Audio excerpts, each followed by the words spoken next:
기도합니다. 하나님, 우리 여호와 하나님이 우리와 함께 하시니 감사합니다. 우리 귀한 성도들 믿음으로 함께하여 주시고, 정말로 이 시간 말씀을 나눌 때 귀한 말씀, 나의 말씀, 하나님의 말씀 되게 하여 주옵소서. 전하는 저에게나 듣는 우리 성도들에게 같은 마음을 허락하여 주옵소서. 감사하고 거룩하신 예수 그리스도 이름으로 기도 올리옵나이다. 아멘. 할렐루야. 감사합니다. 한국 사회는 지금 한 단어로 표현한다면 분노, 화라고 이야기할 수 있습니다. 우리 모두가 잘 알다시피 누구 하나 걸리기만 하면 어떻습니까? 또 죽이신다까지 말씀하시고 그러세요. 속으로 말씀하시지. 사실 누구 하나 걸리기만 하면 내가 참고 왔던 이 화를 한번 이렇게 표출해 보려고 하는 그런 모습들이 곳곳에서 보여지고 있습니다. 정치, 경제, 교육 현장 모든 부분에서 하루가 멀다하게 분노의 표출들이 되고 있습니다. 그런 뉴스를 들을 때마다 그 분노가 표출된 것이 좋아 보입니까? 좋아 보이지 않습니까? 좋아 보인 것이 아니죠.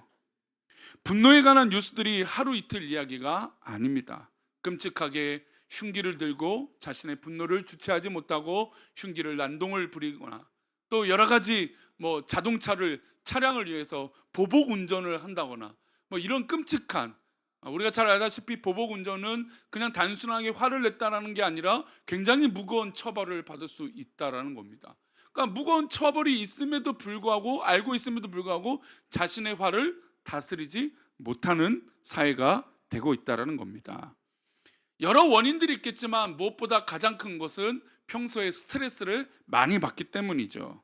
평소에 억울하고 속상하기도 하고, 왠지 이 사회가 공평하지 못한 것 같고, 왜 나한테만 이런 일이 벌어질까라고 하는 생각도 들기도 하고, 무엇보다 올바르지 않는 것이 내 삶 가운데 차곡차곡 쌓이고 있어 큰 스트레스가 되어서 결국엔 분노로 표출되는 슬픈 사회 현상이 있다라는 것이죠.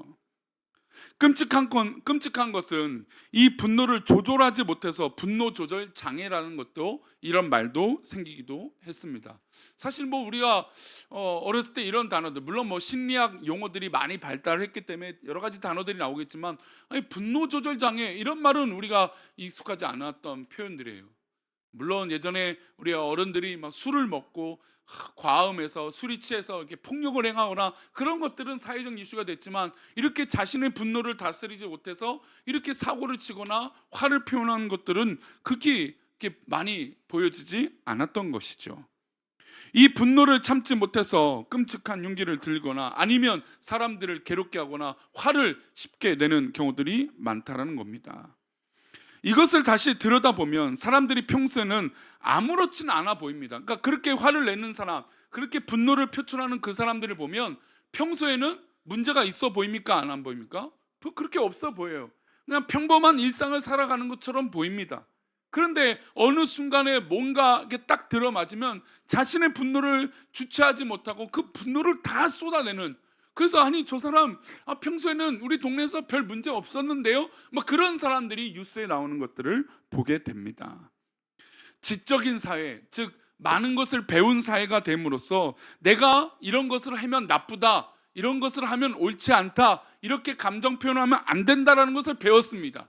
그런데 배운 것은 배운 것인데 그것을 진짜 내 마음에 녹여서 이것은 조절하는 거야, 이것은 다스리는 거야, 이거는 화를 내면 안 되는 거야 라는 게 아니라 그냥 참고 넘어가는 것들이 있다라는 거예요. 그러니까 참고 넘어가다 보니까 이게 완벽히 소화가 되지 않으니까 나중에 어떻게 될까요? 탈이 되는 거죠. 탈이 나니까 화가 나고 분노가 발생되는 것입니다. 겉모습 보기에는 잘 참고 견디는 것 같지만 내면에는 상처가 많은 시대가 지금 시대라는 것이죠. 그래서 배움으로 인해 조절이 된다라고 하는 것은 착각입니다. 사람들은 성향만 다를 뿐이지, 어떤 분들은 툭 치면 화를 내는 사람이 있지만 어떤 분들은 툭 치면 이틀 있다, 3일 있다, 일주일 있다가 화를 내는 거예요. 사람들이 다 나는 화를 잘 참아요 라고 생각하지만 그건 착각이에요. 모든 사람들은 상처를 받고 이 내면에 어떤 그런 이 공격을 받을 때마다 다스리긴 해요. 근데 어떤 사람들은 못 다스려서 순간적으로 폭발하는 사람이 있지만 어떤 사람들은 차곡차곡 쌓아놨다가 폭발하는 사람들이 있다라는 것이죠. 왜 그러냐면 내 안에 뭐가 있을까요? 왜 이렇게 쌓아놓고 화를 쌓아놓는 걸까요? 내 안에 오름이 있기 때문이에요. 이게 무슨 얘기냐면 내가 올바른 게 있고 내가 잘한 것이 있는데 저 사람들이 잘못하고 올바르지 못하고 사회 경제 시스템이 받쳐주지 못한 것들을 내 마음속에 쌓아놓고 있다라는 겁니다. 그래서 언젠가 그것이 딱 트리거가 되고 딱 분노의 어떤 그런 버튼이 딱 눌려지게 되면 내 감정이 다 폭발이 되어지는 겁니다. 그래서 현대사의 가정생활이라든지 직장생활이라든지 여러 가지 내 삶의 어떤 관계를 맺고 있는 그 공간에서 내 분노를 조절하지 못하는 건 내 감정이 쌓여 있었기 때문이에요. 그러니까 평소에 화를 내지 않다고 해서 저 사람은 착한 사람이야 라고 생각할 수 없다라는 것이죠. 사실 분노는 무조건 나쁜 것일까요? 우리 성도님도 어떠세요? 분노한다 라고 하는 이 분노가 무조건 나쁜 것만 담겨 있는 것은 아닙니다. 분노는 사실 착한 분노가 있고 나쁜 분노가 있습니다. 착한 분노는 뭘까요? 불의한 일을 보고 참지 않는 거예요. 선한 일을 보고 내가 열심히 해야겠다라고 하는 이 열심을 내는 어떤 그런 열정은 착한 분노라고 할 수 있는 것입니다. 예를 들어 국가에 어려움이 왔을 때 주저하지 않고 선한 영향력을 나타내고 내가 이 국가를 위해서 또 국민들을 위해서 우리 사람들을 위해서 내가 열심히 해야겠다라고 하는 것, 이런 것은 바로 거룩한 분노이죠. 좋은 분노예요. 일제 강점기 때 그랬고 전쟁을 치렀을 때 그랬고 군사 정권으로 인해서 여러 가지 부조리에 있을 때 거룩한 분노가 이 한국 사회를 지탱해 왔고 이끌어 왔다라는 것입니다. 특별히 신앙에 있어서는 이 거룩한 분노가 필요해요. 선하지 못한 사회, 하나님이 기뻐하시지 않는 것을 우리는 분노해야 됩니다. 여러분 뉴스나 이런 것들을 들으면 안타깝고 속상하고 이런 것들이 있어요. 그러나 그런 마음을 넘어서 이것이 하나님께서 기뻐하실까 하지 않으실까라고 하는 것을 우리가 깊이 고민해야 돼요. 이건 하나님께서 싫어하시는 거야, 이건 죄야, 하나님 기뻐하시지 않는 거야 라는 것은 깊은 도전이 우리 가운데 필요한 것이죠. 그래서 루터와 칼빈이나 이런 종교 개혁을 했던 이 지도자들은 사회의 부조리, 하나님 말씀을 읽었더니 이것은 아니야 라고 해서 거룩한 분노로 이 세상을 또 이 종교를 개혁했던 것입니다. 이 사회의 병든 모습을 보고 가만히 있어서는 안 되겠죠. 선한 영향력을 가지고 그것을 거룩하게 변화시키는 건 거룩한 분노요, 선한 분노라고 할 수 있습니다. 그런데 우리 한국 사회는 이 거룩한 분노라기보다는 어떤 분노가 많습니까? 나쁜 분노가 많죠. 다른 사람들이 동의할 수 없거나 자신만의 옳음을 나타내고 견딜 수 없다고 해서 참을 수 없는 분노를 표출합니다. 특별히 자신이 한번 옳다고 생각하면 어떻게 나한테 이럴 수 있어? 라고 생각하며 분노합니다. 그리고 서운한 마음과 속상한 마음을 표출하고 모든 관계가 끊어져 버리는 그런 분노가 우리 가운데 있게 되는 것이죠. 물론 자신이 옳다고 생각하는 것이 또 그렇게 무조건 틀리거나 잘못되지는 않았습니다. 우리가 지적 수준이 높아졌기 때문에 다들 어느 정도의 옳다라는 것들이 기준이 있어요. 교회도 이런 건 옳은 거야. 아마 성도들이 이런 교회라고 물어보면 다 질문들을 하실 수 있어요. 이런 교회는 좋은 교회. 그래요, 맞아요. 옳은 것이 있죠. 삶에서도 아마 있을 것이고 사업이나 직장에서도 있을 것이고 하물며 우리 학생들에게도 물어봐도 좋은 것이 옳은 건지 무엇인지 분별할 수 있습니다. 우리 성도들이 그런 것들이 틀리거나 잘못됐다라는 것이 아니에요. 그런데 이 모든 옳다라고 여기는 것을 자신의 분노로 푼다라는 게 문제라는 것이죠. 말씀드린 대로 분노로 그것을 풀면 관계가 좋아질 수 없어요. 만약에 가정에 아니면 형제들끼리 문제가 있다 보십시오. 근데 어떤 분이 화가 나고 분노가 돼요. 여러분 분노가 되면 뭘 하게 되면 말을 하게 되죠. 근데 말이라는 게 분노가 있으면 예쁜 말을 할까요? 나쁜 말을 할까요? 대부분이 상처되는 말, 나쁜 말을 하게 되어 있어요. 그러니 아무리 좋은 형제도 좋은 가족도 나쁜 말을 듣고 상처받는 말을 들으면 그 분노의 말이 어떻게 될까요? 관계를 끊어뜨리게 된다는 것이죠. 그래서 내가 만약에 옳다라고 하는 것이 있다면 이 옳은 것을 어떻게 풀어가느냐라는 것은 굉장히 중요한 문제예요. 화로 풀어갈 것인가, 분노로 풀어갈 것인가, 아니면 이 오타라고 하는 것을 어떻게 지혜롭게 풀어갈 것인가. 바로 오늘 본문은 그런 이야기들을 담고 있습니다. 우리 지난주까지 9주 동안 탕자 이야기들을 했습니다. 제가 이 탕자 이야기를 준비하면서 이 이야기의 포커스를 수련회와 맞춰서 가야겠다라고 결심을 했었습니다.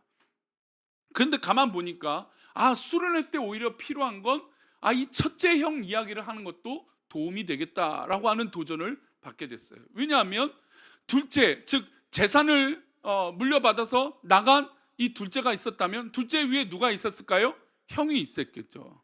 그 형의 이야기가 이제 탕자, 이 둘째 이야기 이후에 등장하게 됩니다.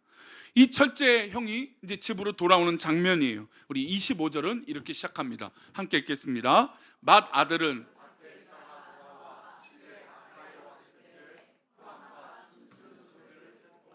이게 아무래도 우리 한글 성경이 번역된 건 예전의 언어이기 때문에 사실 첫째, 둘째, 셋째 이렇게 되는데 둘째라고 하면서 첫째 아들은 뭐라고 표현하고 있습니까? 한글 성경에 맏아들, 장녀, 장남, 이렇게 첫째가 아니라 맏아들, 마치 뭔가 이 뜻이 있는 걸로 표현을 합니다. 이 맏아들이, 그러니까 이미 하나님께서 이 가정엔 이 맏아들은 이 가정의 모든 것들을 소유하고 있다라고 하는 느낌의 표현을 쓰고 있는 겁니다. 근데 그 맏아들이 밭에 있다가 일을 했습니다. 근데 돌아오는 길에 보니까 집에 가까이 오는데 뭐가 들려요? 풍악과 춤추는 소리가, 막 시끄러운 소리가 들리는 거예요. 지금 이 첫째 아들은 잘하고 있는 삶입니까? 못하고 있는 삶입니까? 부모님 보시기에 착한 사람입니까? 아니면 좀 근심되는 사람입니까? 당연히 이 본문에서 우리가 알다시피 근심되는 자녀는 누구였습니까? 둘째였습니다.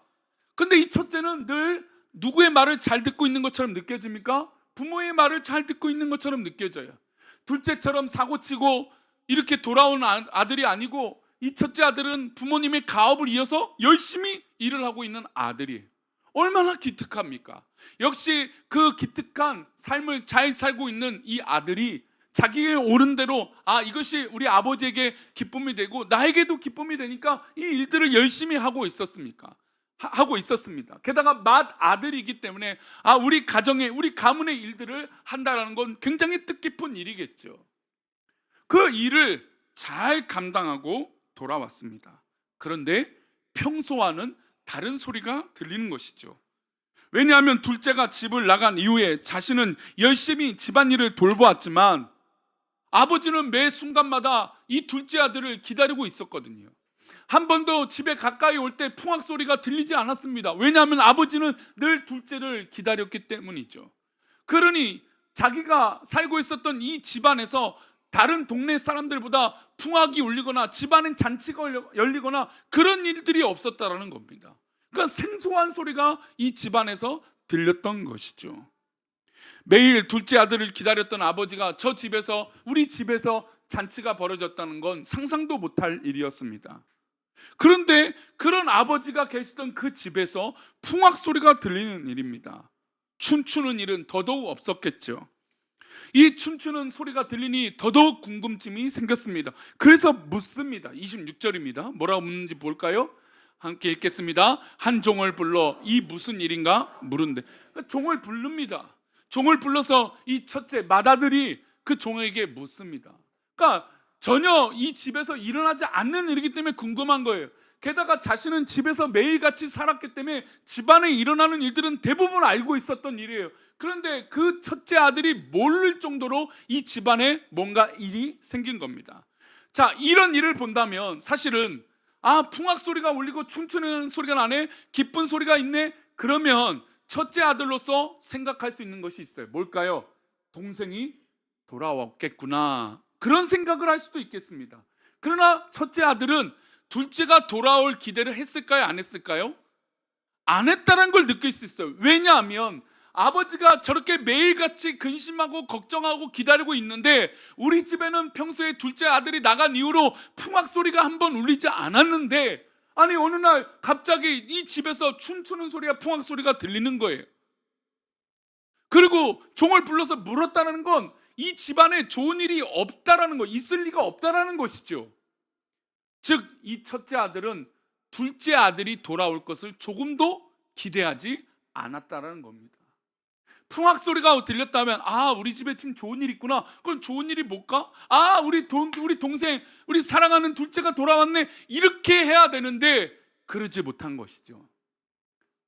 아마 속으로 그 둘째, 이 못난 아들, 동네에 창피거리가 되고 동네에 정말 소문이 나는 정말 창피한 소리가 들려오는 이 둘째, 차라리 돌아오지 않기를 바랬을지도 모릅니다. 첫째 아들로서 저렇게 아버지 마음을 속상해 여기고 우리 집에서 저런 풍악 소리나 잔치 한번 열리지 않게 하는 이 둘째를 기억했을 때 그놈 그냥 어디 가서 그냥 살든지 돌아오지 말아라, 뭐 그런 마음이 있었을지 모릅니다. 그러니 풍악 소리가 났을 때 둘째가 돌아왔구나라고 하는 생각조차도 안 했던 것이죠. 근데 이 종이 이렇게 대답을 합니다. 우리 27절인데요, 함께 읽겠습니다. 대답하되 당신의 동생이 돌아왔음에 당신의 아버지가 건강한 그를 다시 맞아들이게 됨으로 인하여 살찐 송아지를 잡았나이다 하니, 그 종이 대답합니다. 뭐라고 말하냐면 당신의 동생이라는 거예요. 이 동생은 이 집안 이 종의 어떤 그런 형태가 아니라 당신의 동생, 즉 혈육이라는 것이죠. 혈육이 돌아왔습니다. 혈육이 돌아왔는데 당신 아버지, 첫째 아들의 아버지가 건강한 그를 다시 맞아들이게 됐다라는 것이죠. 그리고 그 둘째 아들이 돌아와서 살찐 송아지를 잡았다라고 하는 이야기들을 합니다. 자, 여기서 보면 이 종이 참 이렇게 사람의 말이라는 게 보태지게 마련이에요. 그렇죠? 왜 분노가 나고 화가 나냐면 분명히 이런 사실이 있는데 이 사실에 뭐가 더해질까요? 말이 더해지는 거예요. 여러분, 말이요, 나에게 좋은 말이 있고 나에게 아주 상처되는 말이 있을 수 있어요. 근데 같은 말이라도 표현과 느낌이 다르면 또 다른 상처가 될 수도 있죠. 이 종은 지금 약간 뉘앙스가 뭔가 말을 보태고 있어요. 사실이지만 조금 기분이 계속 내 이 기분을 건드는 표현들을 합니다. 어떤 표현이에요? 당신의 동생이 돌아왔다. 당신의 동생, 즉 네 동생이 돌아왔다. 그리고 그 얘기를 하고 있어요. 그러나 첫째 아들 입장에선 이 둘째가 돌아오는 것이 그렇게 기쁜 일이 아니었습니다. 그리고 두 번째, 당신의 아버지가 건강한 그를 다시 맞아들였다는 겁니다. 이 얘기는 뭐냐? 이 종도, 이 첫째 아들도, 이 아들, 이 둘째는 뭔가 어디 아파야 되는 거예요. 지금 건강하게 돌아왔다는 게 이게 지금 이해가 안 되는 거죠. 왜냐하면 어디 다리가 하나 부러졌거나 어디 하나 상처가 생겼거나 아파야 돌아오면 괜찮은데 오히려 그게 좋은 거죠, 입장에선. 왜냐하면 돌아왔으니까. 안 돌아올 거라고 유산을 다 받아 나간 사람이 다시 돌아왔던 건 뭔가 건강에 큰 문제가 생겼을 때 돌아올 거라 생각했는데 그게 아니라 건강한 그가 돌아왔다는 거예요. 건강. 그러니 기분이 점점 나빠지기 시작하는 거예요. 그 재산 다 쓰고 건강하게 돌아와? 이렇게 되는 거죠. 그러니 사람의 말은, 여러분, 하나님의 말씀이 아닌 사람의 말을 듣는다는 건 우리가 어떻게 듣느냐에 따라서 굉장히 이 해석이 달라질 수 있는 거예요. 그냥 단순하게 건강한 그가 돌아왔습니다, 건강한 둘째가 돌아왔습니다, 그럼 다행이다, 이럴 수 있잖아요. 그런데 내가 상처가 있고 분노가 있고 화가 있으면 건강한 그가 돌아왔다는 말이 좋게 들릴까요? 나쁘게 들릴까요? 나쁘게 들리는 거예요. 안 좋게 들리는 거예요. 어떻게 이 집에 돌아오는데 건강하게 돌아올 수 있어? 어떻게 저렇게 떳떳하게 돌아올 수 있어? 라고 하는 이 분노가 치솟기 시작하는 거예요. 게다가 살찐 송아지, 여러분, 그냥 이 종이요, 송아지를 잡았다 하면 될 거예요. 그렇죠? 그런데 이 종이 뭐라고 말해요? 살찐 송아지래요. 그러니 이 살찐 송아지라면 귀한 송아지를 말하는 거 아니겠습니까?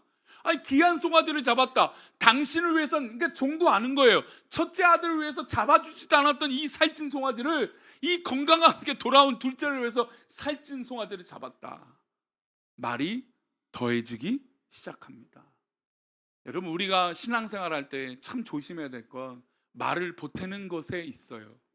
같은 말을 하더라도 말을 더했을 때 이 말이 과연 저 사람을 살릴 수 있는 말인가, 아니면 저 사람을 또 괴롭게 하는 말일까라고 하는 생각을 할 필요가 있어요. 만약에 내 말로 인하여 참 선하고 복된 일이 있지만, 여러분, 이 목사도요, 좋은 말을 해도 우리 성도들에게 상처가 될 수 있어요. 말이란 게 그렇다는 거죠. 그러니 말을 할 때 우리는 한 번 생각하고 두 번 생각하고 세 번 생각하고 10번 생각해야 돼요. 이 말이 과연 덕이 될 것인가. 그러나 이 종은 첫째 아들의 마음을 알지 못한 채 정말 자신이 하고 싶은 말을 보태서 다 해버렸습니다. 이 말을 들은 첫째 아들의 마음이 어땠을까요? 아이고, 잘 돌아왔네. 우리 살찐 송아지 잡을 만하네. 야, 우리 잔치를 벌여야지. 그래, 잘 됐다. 건강하게 다치지 않고 돌아왔네. 잘 됐다. 박수를 쳤을까요? 그렇지 않죠. 여러분, 우리 심리가, 우리 이 사회가 병든 것이 바로 이거예요. 여러분, 좋은 일이 있을 때 박수를 쳐주지 못해요. 함께 웃어야 될 일이 있는데 웃지 못하는 일이 있어요. 공감을 못하는 거죠. 여러분, 공감을 못하는 사람을 뭐라고 말하는지 아세요? 소시오패스라고 말해요. 이게 아주 나쁜 말이거든요. 사람들이 일어나는 이 현상을 좋은 눈으로 보지 못하는 건 병든 눈이에요. 그런 사회 현상이 요즘 너무나 많은 거죠. 같은 일을 보더라도 뭐 좌우로 갈라졌고, 빨간색과 파란색, 아니 또 이걸 거꾸로 말하면 안 돼. 파란색과 빨간색, 예, 이래 갖고 막 싸움이 일어나요. 우리의 마음이, 우리의 생각이 내가 옳은 대로만 되는 것이 맞다라고 생각하니까 분노가 표출이 돼요. 여러분, 우리 믿음의 사람들은 어떤 분노가 있어야 된다고요? 거룩한 분노예요. 거룩한 분노. 하나님의 선한 일이 이루어지지 않고, 하나님의 선한 일들이, 역사가 일어나지 않고 하나님 말씀이 무너진 것에 분노해야 되는데 우리는 자꾸 내가 옳은 것에만 꽂혀 있어요. 물론 제가 이런 이야기를 할 때마다 누누이 말씀드리지만 우리 성도들이 절대로 틀렸다라고 저는 말하지 않아요. 잘못 생각할 수도 있고 다르게 생각할 수 있어요. 존중합니다. 그런데 문제는 내 감정에 쌓여있던 이 분노가 이 들었던 말과 합쳐져서 분노가 표출되니까 그것이 문제라는 것이죠. 이 이야기를 들은 첫째 아들이 화가 날까요, 안 날까요? 그럼 우리 성도님들, 이제 첫째 아들의 입장이었으니까 우리 성도님에게 묻겠습니다. 화를 내는 게 맞습니까? 안 내는 게 맞습니까?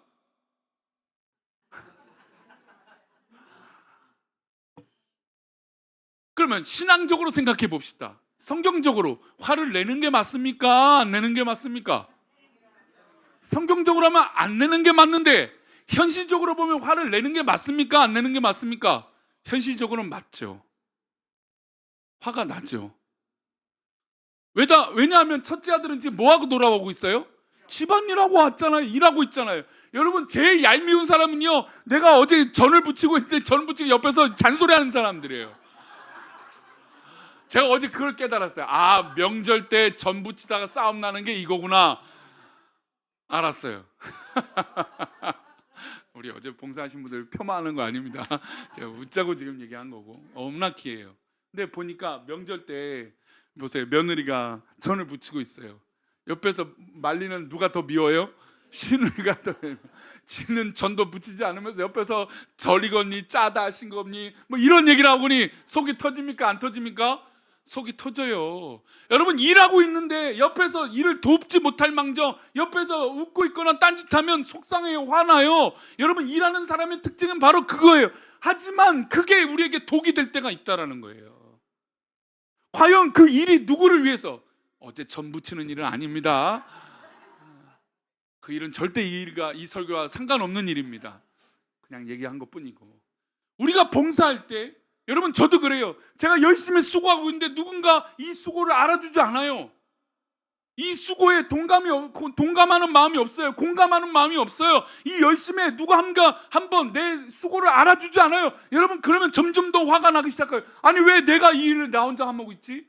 왜 내가 이 알아주지 않는 일을 왜 내가 이러고 있지? 화가 납니다. 게다가 살찐 송아지 나를 위해서 잡아주지도 않은 아버지가 저 건강하게 돌아온 둘째를 위해서 송아지를 잡는다? 화가 치밀어 오르기 시작합니다. 그래서 화가 났어요. 28절입니다. 함께 읽겠습니다. 28절 말씀 시작. 그가 노하여 들어가고자 아니하거늘 아버지가 나와서, 그러니까 화가 나서 집에 들어가야 되는데 집에 안 들어가는 거예요. 우리 아이들도 화가 나면 나 집에 안 들어가 이러잖아요. 그러면 부모님이 가서 어떻게 들어와, 그래 엄마 아빠가 잘못했어, 아유 야 동생 이해해야지. 아마 우리 첫째들은 다 이런 얘기 들어봤을 거예요. 동생들 네가 도와줘야지. 아마 첫째 되신 분들은 다 들어봤을 거예요. 맞다잖아요. 맞아요. 저도 이제 신방하다가 우리 어른들 얘기했는데 집안에 꼭 기둥같이 하시는 분들이 있어요. 기둥같이 사시는 분들은 맨날 뒷바라지만 하다가 자기 여태까지 늙어 죽었대요. 그 얘기를 하시는 거예요. 맞아요. 근데 또 반대로 둘째 이야기 들으면 어때요?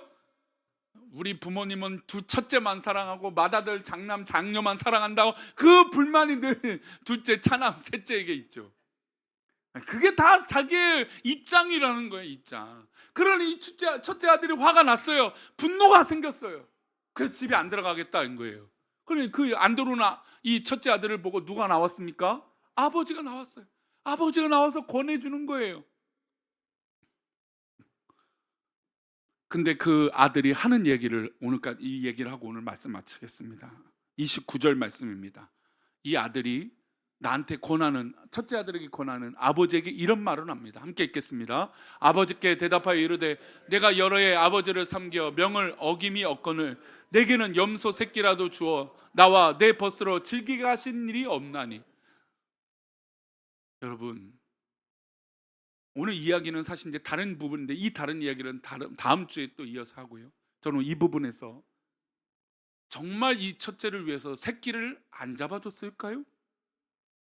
물론 둘째가 나서 풍악 울리는 잔치는 하지 못할지라도 이 첫째 아들을 위해서 그 사랑을 아버지 어머니가 안 해주셨을까요?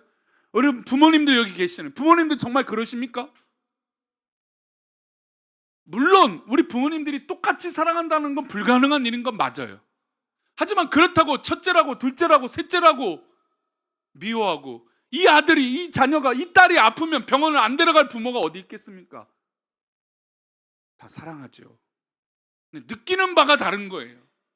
여러분, 왜 분노가 나냐면 내가 느끼는 바가 다르기 때문에 그러는 거예요. 여러분, 교회에 대해서 왜 느끼는 바가 달라요? 화가 납니까? 그 느끼는 바가 다르는 거예요. 내가 생각하는 바가 다르기 때문인 거예요. 이 아버지에 대해서 다른 생각이 들고 있기 때문이죠. 그리고 이렇게 말합니다. 아버지, 내가 여러 해 동안 아버지께 섬겼는데, 아버지 이렇게 묵묵하게 일 잘했는데 아버지는 나한테 어떻게 새끼 염소라도 잡아준 적도 없는데 저 못난 아들을 위해서 이렇게 잔치를 벌이십니까? 이 얘기 중에 어느 하나 틀린 얘기가 없어요. 자기 기준에 맞죠. 그러나 중요한 걸 놓치고 있다는 거예요. 그 중요한 건 뭘까요? 이 아들은 누구의 아들일까요? 아버지의 아들이라는 거예요. 여러분, 우리가 분노를 다스릴 수 있는 건 지금 보여주는 이 사실보다 더 큰 의미가 있다라는 거예요. 물론 그 모든 것으로 내 모든 이 분노를 다스리기는 어려울 수도 있어요. 그러나 우리에게 뭐가 있습니까? 하나님 아버지의 사랑이 분명히 있는 줄 믿습니다. 여러분, 이 아버지의 사랑, 우리 부모님의 사랑이 있기 때문에 우리가 지금 살고 있는 것이죠. 더 위대한 가치가 우리 가운데 있다라는 겁니다. 물론 속상하고 억울하고 힘든 일이 있는 건 맞지만 여러분, 그거보다 더 큰 위대한 하나님의 사랑으로 우리 성도들이 회복되기를 바랍니다. 이 본문에서 둘째 아들이 회복된 것도 있지만 중요한 건 이 첫째 아들에게도 회복이 필요한 거예요. 이 첫째 아들은 아버지의 아들이다라는 것을 잊고 있었다라는 거죠. 여러분, 그러니 여러분, 왜 화가 납니까? 왜 봉사하다가 화가 나고, 왜 하나님의 일을 하다가 화가 나고, 왜 세상 살다가 화가 납니까? 여러분, 그 화를 내기 전에 내가 왜 여기 있는지 돌아보기를 바랍니다. 그런 마음으로 시작한다면 내 분노를 한 번 더 참아. 여러분, 참을 인자 셈이면 뭘 면해요? 네, 화를 면해요. 화를 면합니다. 살인을 면해요. 그러니 우리가 조금 더 좋은 가치가 무엇인지 분별해서 정말 하나님의 영광을 이뤄내는 귀한 믿음의 백성들 되시기를 축원합니다. 시간이 좀 지났지만 한 가지 간증을 하고 싶어요. 이 설교를 제가 몇 달 전부터 준비를 했어요. 첫째 아들 이야기는 우리 봉사하는 성도들에게 꼭 하고 싶다. 우리 수련회 가기 전에 이 첫째 아들 이야기를 좀 계속했으면 좋겠다 했어요. 하다 보니까 머릿속에 이 화에 대해서 계속 묵상하게 된 거예요. 근데 지난주 계속 이 설교를 준비하는데 제 마음을 힘들게 하는 일들이 계속 일어나는 거예요. 부부관계는 아닙니다. 외적인 일들이 저를 자꾸 힘들게 하는 거예요. 그래서 정말 이게 옳은 것인가, 막 저의 이 목사로서 이러도 저럴 수 없는 일들이 있어요. 막 토요일에도 막 계속 여러 가지 일들이 저를 힘들게 하는 거예요. 화가 나죠. 그래서 어제 치킨을 먹었습니다. 아내가 화가 날 때 치킨을 먹으라고 했어요. 여러분, 우리 인간은 어떻게 보면 이렇게 단순할 수도 있어요. 별거 아닌데 목매일 수도 있어요. 그냥 맛있는 음식 먹으면 그 감정도 다 사라질 수 있는 게 우리 인간이에요. 그러나 별거 아닌 것에 목매어서 모든 관계를 깨버리는 것보다, 아니 더 좋은 가치를 놓치는 것보다 더 중요한 일이 어디 있겠습니까? 그러니 우리의 화를, 우리 분노가 어디서부터 시작되는지 돌아봐서 그 분노를 잘 다스리시는 우리 귀한 성도님들 되시기를 축원합니다. 우리 다 같이 일어나셔서 우리 축도함으로 예배를 마치도록 하겠습니다. 기도합니다. 이제는 우리 주 예수 그리스도의 은혜와 아버지 하나님의 크신 사랑과 성령님의 감화 감동 위로 교통하심이 오늘 말씀을 듣고 내게 일어난 일이 무엇인가, 또 내가 하고 있는 일은 무엇인가, 그리고 내가 하고 있는 일로 인해서 왜 분노가 일어나고 있는가, 왜 화가 나는가, 왜 참지 못하고 있는가 라를 고민하며 정말 아버지의 아들, 하나님의 자녀로 살고자 하는 우리 귀한 믿음의 백성들, 그 모든 마음들 위해, 누구보다 내 마음을 잘 알고 계시는 우리 하나님의 그 사랑을 믿는 우리 귀한 성도들의 그 신앙의 고백 위에, 삶 위에, 우리 자녀들 위해, 우리 부모님 위해, 모든 가정들 위해 우리가 기도하고 있는 제목들 하나하나 위에 이제로부터 영원까지 함께 계시기를 간절히 축원합나이다. 아멘.